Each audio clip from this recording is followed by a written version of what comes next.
அனைவருக்கும் வணக்கம். விஸ்வ தமிழ் கழகம் கட்சியின் நிர்வாகிகள் மற்றும் நிறுவன தலைவர் KM புலிமுத்து ஐயா அவர்களுக்கு வணக்கத்தை தெரிவிச்சுக்கிறேங்க. நம்ம மேடை பேச்சு மாதிரி பேச மாட்டோம், ஒரு கேஷுவலா தான் பேசுவேன். ஏன்னா அப்பதான் நம்ம எல்லாரும் ஈஸியா ஒரு அண்டர்ஸ்டாண்ட் ஆயிருக்கும்.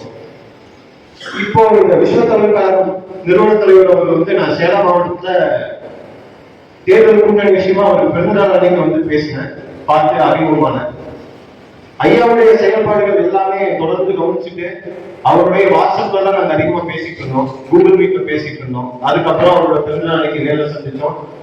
அப்போ அவருடைய நோக்கம் நம்ம சமுதாயத்துக்கு சமுதாயத்துடைய வளர்ச்சி பத்தி அவர் வந்து நிறைய கருத்துக்கள் சொல்லியிருந்தாரு.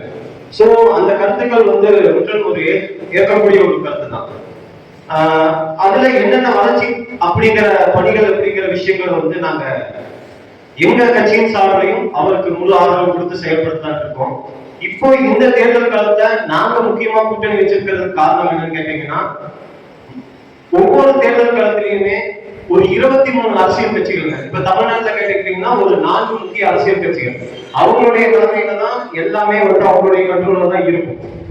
எதுக்குன்னு கேட்டா, நம்ம தேர்தல் காலத்துக்குள்ள போகும்போது இப்ப நம்ம தான் வந்து பதிவு செய்யப்பட்ட அரசியல் கட்சிகள், அவங்க வந்து அங்கீகரிக்கப்பட்ட அரசியல் கட்சிகள் தேர்தல் ஆணையத்தை அவங்க ஒரு பிளேஸ்ல வந்து உட்கார்ந்துருக்காங்க, டாப் ஆர்டர்ல. சோ இந்த டாப் ஆர்டரை வந்து நம்ம உடைக்காம நம்ம எவ்வளவு சேர்ந்து நம்ம முன்னாடி போய் நின்னாலும் அவங்களுடைய ப்ரியாரிட்டி பாத்தீங்கன்னா இப்ப எல்லாத்துக்குமே தெரியும். திமுகன்னு சொன்னாலும் கூட யாரும் ஓட்டு டக்குன்னு போட மாட்டாங்க, உதயசூரியனுக்கு போட்டுன்னு போட்டுருவாங்க. சோ இந்த கான்செப்ட் இப்ப ரெட்டலைக்கு போடுங்கன்னு சொன்னா கண்ண மூடிக்கு ஓட்டு போடுவாங்க. ஒரு 60% ஓட்டு, மொத்தமா பதிவாகிற ஓட்டு சதவீதமே பாத்தீங்கன்னா 69% இருந்து 72% வரைக்கும் தான் பதிவாகும். ஒவ்வொரு தேர்தல் சட்டமன்றத்தையும் நடக்கும்.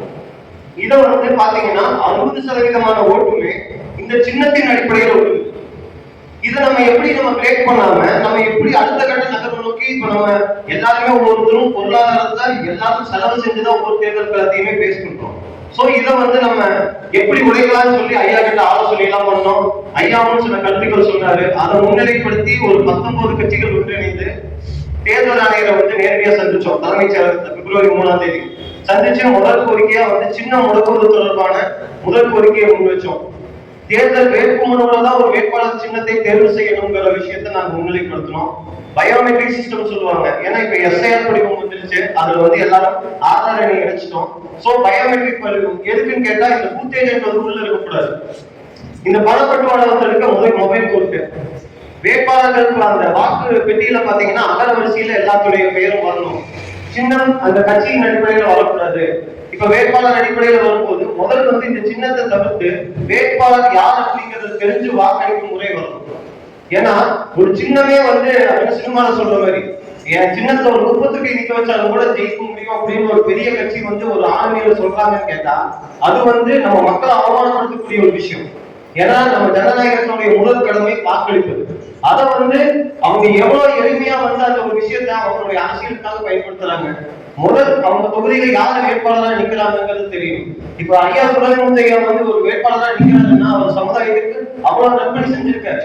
சோ அவரை வந்து முன்னிலைப்படுத்தும் போது அவரோட சின்னத்தை நம்ம ரெப்ரசென்ட் அவ்வளவு தூரம் நம்ம குயிக்கா கொண்டு போய் சேர்த்த முடியுமா? இப்ப இருக்கிற சூழ்நிலையில டிவியில வந்து நம்ம எல்லாம் வந்து ஒரு மற்றவை அப்படிங்கிற அந்த கேட்டகரியில தான் காய்ப்பாங்க. இப்ப ஐயாவே போட்டியில இருந்தாலும் சரி, இப்ப ஐயா வந்து ஒரு திமுக அதிமுக கூட்டணியில இருந்தா ஒரு வேட்பாளராக அடையாளப்படுத்த முடியும் இல்லையா?